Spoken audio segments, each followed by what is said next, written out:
স্থাপিত ১/১/১৯৬৭ সালে।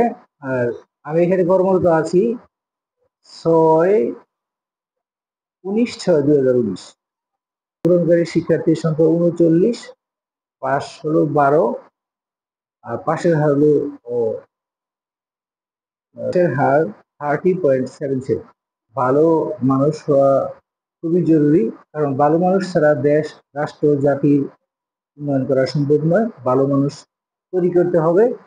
আর এ প্রত্যেকটাই আমি শিক্ষকদের কাছে মেসেজটা আমি পৌঁছে দিয়েছি, কিভাবে তাদেরকে ভালো মানুষ হিসেবে গড়ে তোলা যায়।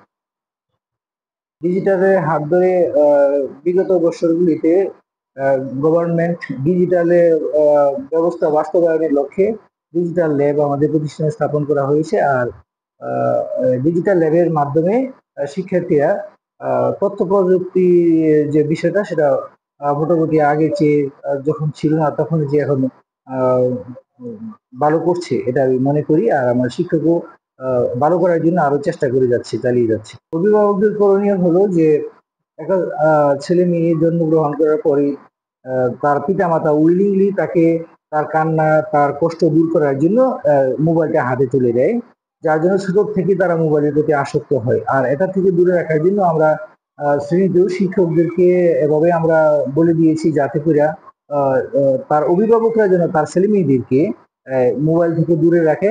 আর এতে দেখা যায় কি যে মোবাইলের মধ্যে যে এক্স রে বা রঞ্জন রশ্মি থাকে, সেটা একটা ক্যান্সারের সৃষ্টি হতে পারে। আর মোবাইল আসক্তিতে ওই ছেলেমেয়েরা লেখাপড়া, খাওয়া দাওয়া অনেক কিছু থেকে তারা বিরত থাকে। প্রত্যেকের অভিভাবকের কাছে সেই মেসেজটি পৌঁছে দেওয়াই আমাদের উচিত, যাতে করে ছেলেমেয়েরা মোবাইলের প্রতি আসক্ত না হয়।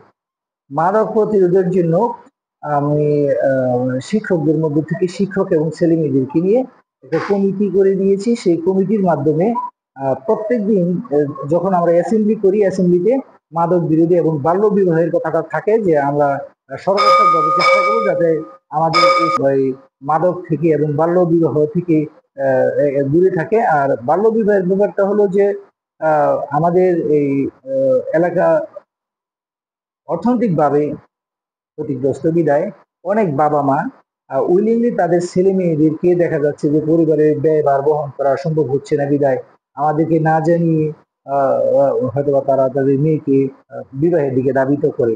তখন আমরা যে আমাদের যে সংগঠন প্রতিষ্ঠানে আছে, শিক্ষকদের মধ্যে থেকেও যে সংগঠন তাদেরকে যে তালিকাবদ্ধ করা আছে, তারা এই ব্যাপারে যদি নির্দেশ দেওয়া আছে, যদি কখনো এমন ধরনের অপ্রীতিকর ঘটনা ঘটে আমাকে অবগত করানোর পর দেখা গেছে কি আমি প্রশাসনিক ভাবে আমাদের ইউনো স্যারের যোগাযোগের মাধ্যমে আমি এটা প্রতিহত করতে চেষ্টা করি। বিদ্যালয়ের পড়াশোনার মান আলহামদুলিল্লাহ আমি এখন হার্ড এন্ড সাউন্ড চেষ্টা করে যাচ্ছি যে কিভাবে ছেলে মেয়েদের লেখাপড়ার মান ভালো করা যায়। আমি আমি তো আন্তরিক, দ্যাট মিনস আমার পাশাপাশি আমি শিক্ষকদেরকে বলে দিয়েছি যে আপনারা আপনাদের ছেলে মেয়ের মতো মনে করে আন্তরিকতার সঙ্গে কাজ করবেন, যাতে করে আমাদের ছেলে মেয়েরা স্কুল থেকে যেন জোরে না পড়ে, তারা যেন ভালো ফলাফল করতে পারে।